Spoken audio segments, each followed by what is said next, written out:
On n'a pas découvert, contrairement à ce qu'on avait appris à l'époque des révélations Snowden, on n'a pas découvert de choses exceptionnellement voilà, il ne faut pas novatrices. confondre. Hein. Snowden, c'était sur la NSA. Voilà. À la limite, ça concernait plus de monde. Oui, ça concernait beaucoup plus de noms puisque c'était là pour le coup de la NSA un espionnage massif qui peut concerner vous, moi, n'importe qui, puisque la NSA fait de la collecte de masse de données pour ensuite essayer de trouver ce qui va être intéressant derrière. La CIA travaille de manière différente, ils ont des cibles et donc ils vont essayer de pirater l'ordinateur, le téléphone de quelqu'un parce que cette personne les intéresse, parce qu'ils veulent avoir des informations sur elle, donc évidemment ça concerne bien moins de gens que ce qu'avait à l'époque lancé Snowden. Cependant, on a quand même découvert des choses un petit peu plus surprenantes que d'autres. Alors c'est évidemment ce qu'a mis Wikileaks en avant dans ses révélations, notamment qu'il y avait maintenant que la CIA, comme d'ailleurs on l'avait appris pour la NSA il y a quelques temps, s'intéresse beaucoup à l'Internet des objets, au fait que tous les objets sont connectés désormais à Internet et qu'en plus ils ont de la chance, ils sont très mal sécurisés. Donc là, ce qu'ils ont mis en avant par exemple, c'était le hack d'un modèle de Smart TV Samsung.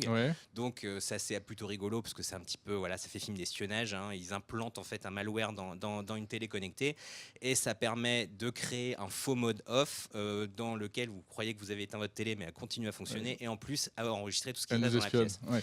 Mais alors, ce qu'il faut quand même préciser, c'est que d'abord, apparemment, ça concernait un modèle de télé qui est ancien, qui date de 2013, je crois, oui. Donc qui n'est pas utilisé. Je crois que c'est même pas Tizen, donc qui n'est la plateforme aujourd'hui utilisée par Samsung. Et puis il fallait malgré tout avoir un accès physique au téléviseur. Il faut effectivement en avoir un accès physique, mais bon, ça c'est aussi le boulot de la CIA, c'est de pouvoir avoir des gens qui se déplacent, ceux qui se cachent et qui peuvent éventuellement implanter une clé USB sans qu'on les voit.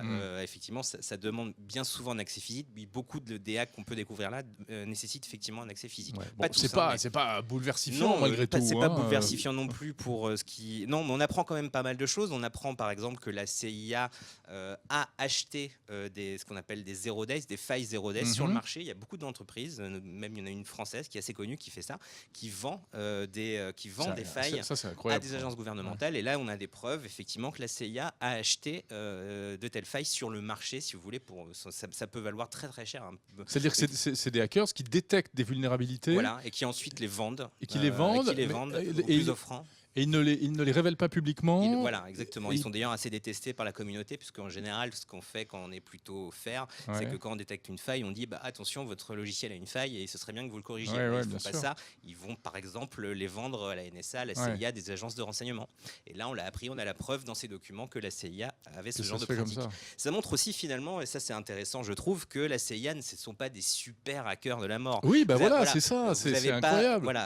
Ils sont un peu à la traîne, non? À la traîne, on n'a pas tout vu. Hein. Ce document, c'est d'après Wikileaks en plus, c'est 1% de ce qu'ils ont pu obtenir. On n'a pas tout vu. Il ne faut pas dire non plus que la CIA, je pense, sont des losers. Ça m'étonnerait. Mais non, effectivement, c'est pas ce que je voulais dire. Ils n'ont pas. je sais, mais ils n'ont pas effectivement. Je vais pas me mettre mal avec la CIA. Hein. En fait, pas de problème. Ce qu'on se rend compte, c'est qu'ils n'ont pas de super pouvoir. Et ils ont, là, on l'a bien vu, par exemple, vous savez, pour ces messageries chiffrées qui existent aujourd'hui, WhatsApp, Signal, toutes ces applis qui permettent de communiquer sans se faire repérer. Alors il y a beaucoup de théoriciens de conspiration qui nous expliquent que les Américains ont des backdoors qui permettent de surveiller tout ce qu'on dit, y compris quand c'est chiffré. Avec ces documents, on se rend compte que non, en fait. La CIA ne peut pas pénétrer ces applications. Elle peut le faire quand elle bug, on va dire, le téléphone sur lequel elles sont installées, mais elle n'a aucun moyen de déchiffrer une conversation. Ils n'ont pas cassé. Donc ça, c'est intéressant quand même. On se rend compte que la CIA, c'est pas des super-héros du piratage. Ils sont pas plus forts que certains hackers qu'on connaît très bien aujourd'hui et qui sont connus sur la place, mais ils utilisent un petit peu les mêmes genres de techniques. On a Jeda Final sur Twitter qui nous dit il se croit tout permis, mais attention, aujourd'hui on parle de la CIA, mais bien entendu ils sont pas les seuls dans le monde à faire ça. Non, ça c'est sûr que je suppose que nos services en France font le même genre de choses. Bien sûr. On a même vu, on se rappelle de certains logiciels qui ont fuité étrangement sur Internet ces dernières années, qui apparemment avaient été créés par le renseignement français. Évidemment que toutes les agences de renseignement utilisent des mêmes techniques, qui sont des techniques de piratage classiques, qui sont pas forcément des trucs très légaux. Forcément, ce n'est pas. C'est la zone de flou du renseignement. Mais ce sont des techniques qui sont utilisées par toutes les agences de renseignement. Là, évidemment, par contre, c'est un gros problème pour la CIA quand même, parce qu'effectivement, ça montre leur petite cuisine interne. On sait du coup comment ils fonctionnent, où sont leurs limites, et puis il y a quand même il y a beaucoup de choses qui ont été annoncées qui font que du coup, et je trouve ça plutôt bien d'ailleurs, les éditeurs de logiciels vont prendre davantage de mesures pour se protéger peut-être. Par exemple, il y a l'histoire des antivirus. La CIA, par exemple, fait en sorte de passer sous les radars des antivirus pour éviter que leur code, si vous voulez, soit repéré lorsque vous avez un antivirus. Donc, ils ne sont pas détectés par les antivirus. Ça dépend des cas, parce que là encore, si on considère le document, c'est des documents qui peuvent avoir plusieurs années. Les antivirus sont mis à jour très très régulièrement, donc c'est difficile de répondre à cette question. Mais en tout cas, c'est l'objectif.